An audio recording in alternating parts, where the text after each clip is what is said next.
Well, thank you very much for that introduction, and it's great to be here. And as John said, I'm going to talk through relatively briefly the kind of overview of the findings from this report that we produced last week. It covers 12 countries, and about 20,000 or 23,000 people were surveyed for this report. Because it's the fourth year we've been doing the report, we're beginning to get some trends over time to understand what's going on here. But this is the first year that we've included two countries. Ireland and Australia are in for the first time. So we have some data about them, but only for 1 year.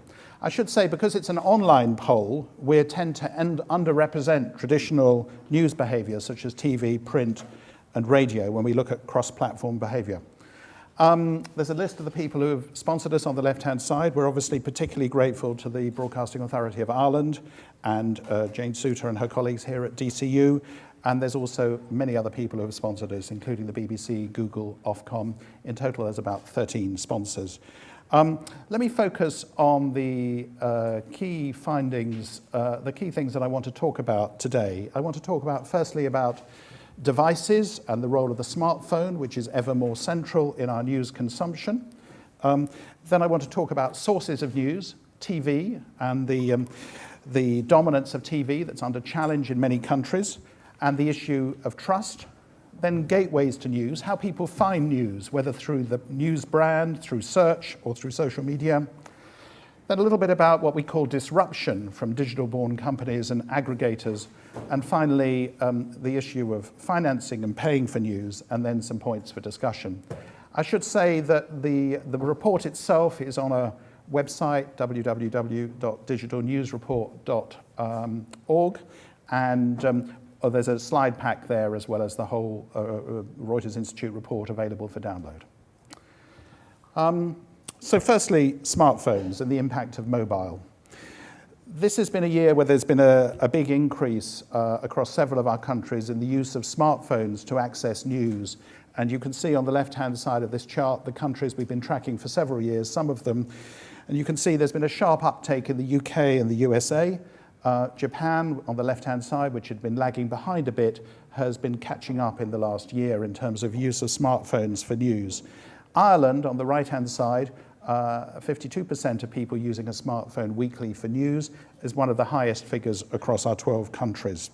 In contrast, this year, we're seeing fewer people using the computer to access news and a slowing down in the use of tablets. Last couple of years, we've been looking at tablets in some depth.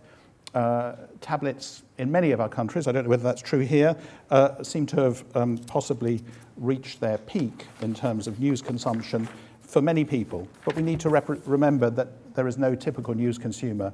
Lots of us consume news in different ways on different devices at different times.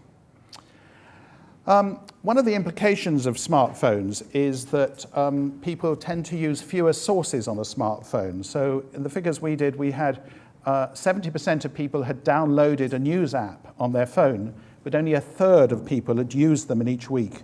That third is people who are mainly loyal or heavy news users. Others who are less interested would tend to come to the news either via intermediaries, maybe via social media or search, rather than an app on their smartphone. Average number of sources that people use on a smartphone is smaller than on a tablet or a computer. And that means that strong brands have trouble breaking through on a smartphone. You have to really work hard to grab attention when attention is scarce and real estate is scarce on the smartphone screen. Against that background, it's pretty impressive here. We looked at some countries where people had downloaded, what were the top news apps that people had on their smartphones. In the UK, BBC News, 51% of the people we polled had downloaded the BBC News app. That's extraordinarily high. You get a few other countries there below where the top news apps are listed. They're all below 20%. But we need to remember that a lot of people are not just relying on accessing news on a smartphone via an app. Many people are using their mobile browser as well. And actually, overall, that's more popular than an app. So secondly, I wanted to talk briefly about sources of news and trust. And here we can put mobile and online in the context of more traditional forms of media with the benefit of 4 years of data, and we can see some emerging stories here. It's quite a complicated chart here. It lists all 12 of our countries. Yes, it lists all 12, and the question here is, what's your main source of news? In the survey, we asked people 2 questions in essence. Which things have you used to access news on, or which brands or which platforms? And then we asked them a question, what's your main source of news? What we see here is the blue line, the blue bar is television, and we see some differences between our countries. The countries on the left-hand side of the chart are the countries where television is still named as the main source of news. The countries on the right are where online is named as the main source of news. Online here does include social media. Ireland, which we've put a little a square around there, Ireland is sort of sort of not on the far right, but it's a country where television seems to have been overtaken as the main source of news by the people we asked in our survey. But I should say that, as I said at the beginning, as an online survey, it will underrepresent people or not represent people who don't have access to the internet and who may, I suspect, obviously make more use of television than these figures show. This is an interesting slide which adds a bit of nuance to those points about television. We asked which source or platform is best for different characteristics of news. We gave people questions of speed, analysis, serendipity, bringing new stories to them, and reliability. And what we see is that television on the left is rated top in terms of accuracy and reliability, that blue bar above television. It may be the case here that seeing really is believing, that seeing something on the television has a degree of authority that some other media don't seem to have. Print is a bit better for analysis. Social media scores well on speed and finding new stories and opening up new horizons, but it's seen as extremely poor for reliability and accuracy, even amongst those who are social media users. That's the 6% bar on the right-hand side in blue. So I think the main interesting thing about social media here is in the discovery side of things and in opening up new stories as a route to content and up-to-the-minute breaking information. And that takes me on to the question of trust. Looking at trust internationally is really interesting, because when you put together TV, radio, print, and online in a national media context, we find very different levels of trust in general and trust in the sources that people use themselves. This chart basically shows the two there. Trust in general in news, the top line, trust in the sources that people have used, the bottom line. Unsurprisingly, people place greater trust in the news sources they use than news in general. But when we look how countries break down here, we see some rather interesting patterns. The countries on the left, Finland, Germany, Denmark, and the UK to some extent, show a higher level of trust, both in general and in their news sources. The countries on the far right, Italy, Spain, and the USA, some of the lowest levels of trust. Ireland, sort of just about in the middle there, a little bit to the right, shows a surprisingly low level of trust on our figures, and I'll leave it to colleagues from DCU to explain that. We make a proposition here that we think that high levels of trust are seen in systems with a good mix of strong public broadcasters and robust commercial broadcasters. I think there may also be something else going on here, which is about the degree of polarization in the news environment. But maybe that's something we can discuss. So I'd like to move on to talk about gateways to news. How do people find news, discover it, as it were? Print editors still agonize about what's on the front page, what's the lead story. Online editors often do the same, but that only matters if people really come through the front door to your homepage. And one of the themes from this year's report is possibly the decline of the homepage as people go direct to individual articles rather than via the online news homepage. So forgive me for this somewhat sort of a crowded chart, but I'll try and talk you through it here. And really what we're seeing is that what we see is the top line is where people come direct to the news brand, then search, then social media. So we see that in countries like the UK, Denmark, and Finland, branded websites are often the starting point for any news story. Search is the key gateway in Italy, Spain, Germany, Ireland, and Japan and France. Social media, quite important in Australia and urban Brazil. I can explain to you afterwards why we've invented this new country, urban Brazil, and quite important in Ireland. You see the Irish figures surrounded by the box there. Social media as a way of finding news, what we call social discovery, is interesting, and it's something the report explores in some detail. There have been many people who have been talking in the last year or two about the idea of social media creating a filter bubble, where you only look at news that you're already interested in for people like you, about people like you.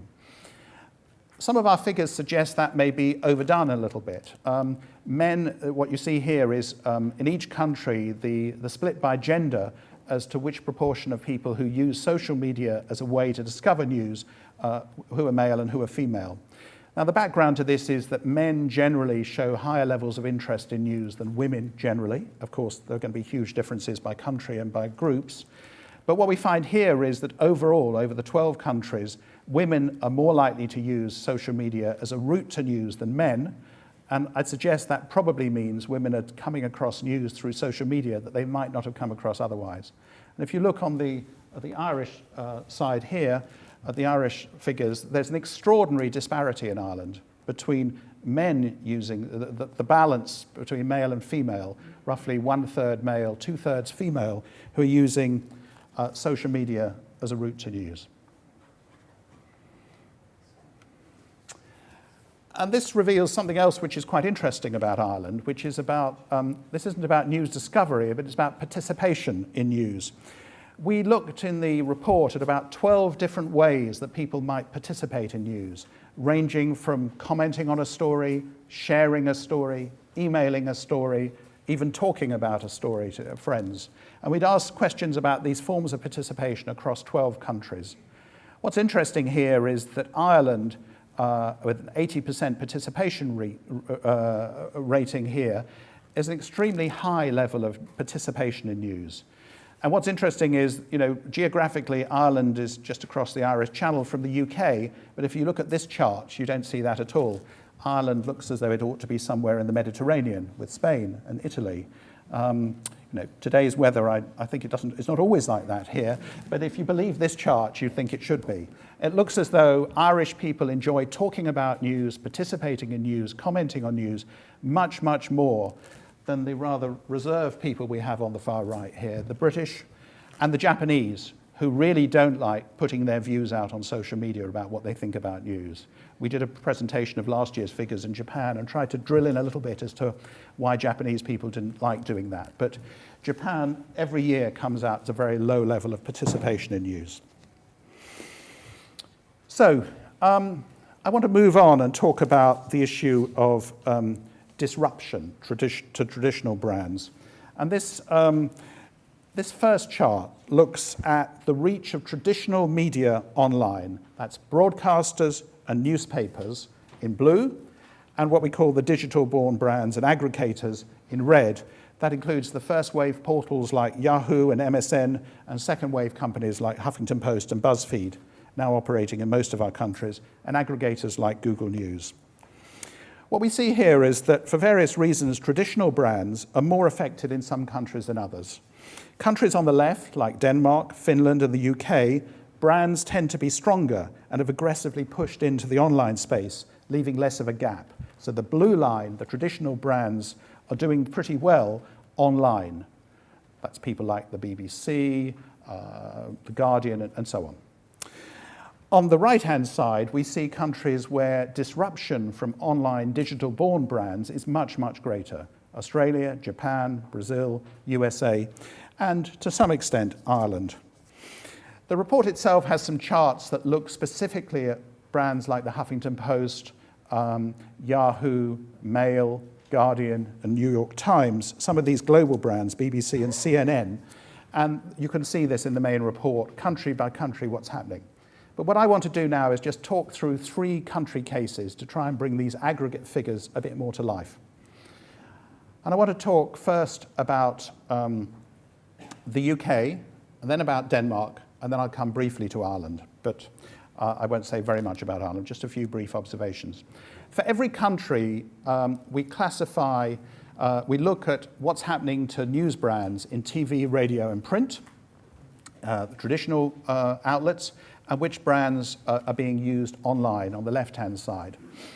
And the UK figures here, it's not a very surprising picture. You see the dominant traditional brands on broadcast or print are the BBC, ITV, and Sky News, followed by a local newspaper and then the Daily Mail. And you see a newspaper like The Guardian and The Observer right down there, 7% of use amongst our people, and the same level as the people using newspapers or broadcasters from outside the UK. So we see the strength of the BBC offline, but we also see the interesting fact that if you move over to the left-hand side, the BBC carries that strength offline into the online space pretty successfully. But if you look at the top 4 brands online in the UK, we see one broadcaster, the BBC, we see 2 newspapers moving online, the Mail and the Guardian, and we see the Huffington Post, a digital-born brand. So that's the UK. And obviously, I'm just talking about the top ones here. The report itself drills much more deeply into this. Let's look at Denmark for a minute. So why look at Denmark? Country similar population to Ireland, a country but nevertheless has a very, very different picture. Now, I'm no expert on the Danish media landscape, but I think I know enough to know that all the brands on the right-hand side here, the TV, radio, and print brands, are all Danish brands. They're Danish-born brands who are still alive and doing very well. Look on the left-hand side, what's happening online. Once again, they are all Danish news brands that have moved online or are digital-only Danish online news brands. And there's just one there that comes from outside Denmark, the Huffington Post at the bottom with 4%. So, country, same size, roughly the same population as Ireland. That's how it looks like. Danish offline, Danish online, Huffington Post in at the bottom. Let's come to Ireland. Now, you will know the picture on the right-hand side here will be a familiar one to you. RTE at the top, followed by Sky News, other RTE services, BBC News, a range of newspapers, Irish Independent, Irish Times, and so on, offline, in broadcast or print. Online, RTE brings that success offline into the online space. Irish Independent, Irish Times, The Journal, moving in there. BBC News quite strong. So what you have online in Ireland is you have a very different picture from the UK or in Denmark, because firstly you have a lot of brands online from your big neighbour, the UK. But your shared language with the global brands means that you're much more open as well to competition from a whole range of international brands, the ones that are highlighted here. Google News, Yahoo News, Huffington Post, BuzzFeed, all doing better in Ireland than certainly than Denmark and certainly than many other countries. So in Ireland you face a rather uniquely competitive position online, which is if other than news about Ireland, where there is a pretty clear picture, news in general, there's competition from 2 different dimensions.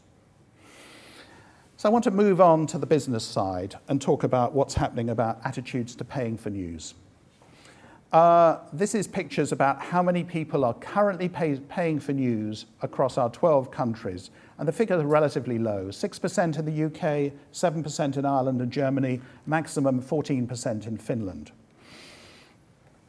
And then those figures are low, but we've also asked people how they're paying. What kind of payment are they making? In the case of the UK, the top line here that's highlighted, you can see 71% are paying a subscription, an ongoing payment, as against a third, less than a third, paying a one-off payment, 27%. Now, this survey was done before the Irish Times introduced their paywall, but the figures in Ireland when we did this were the reverse in January. About 30% paying an ongoing payment of those who were paying, and 60% plus who made a one-off payment. So it looks as though it's difficult to persuade casual users to pay, hence the low levels of online payment, but of those who are paying, there are some countries where you can get a continuing subscription. But what about those who are not paying? We asked people 2 questions in the 4 countries listed here. UK, America, Spain, and Australia, we asked them, how much would you pay? Firstly, would you pay anything in the future for news online? And if you would, what's the average you would pay? The figure in the UK was 75% of people said they wouldn't pay whatever the price. The remainder said, on average, they'd pay £4.50 a year for news. Now, you can argue about why the figures are so low. Is it to do with the abundance of free news? Is it to do with the BBC? I'll leave you to speculate on that. But actually, if you look across the 4 countries, the figures are relatively low. So I just want to come to a conclusion now and just sort of run through a few points. So firstly, smartphones are very, very important in Ireland, and that's an opportunity for brands, but it also creates challenges to get a share of attention. Secondly, the Irish rely more on search and social media as a route to news than the UK does. That suggests weaker brands, but it also offers some opportunities to bring news to people who may not naturally be news lovers. Off-site consumption of news through social networks and aggregators, Facebook, Google News, it has the potential to bring a lot of traffic to news organizations, but it brings traffic with a loss of control.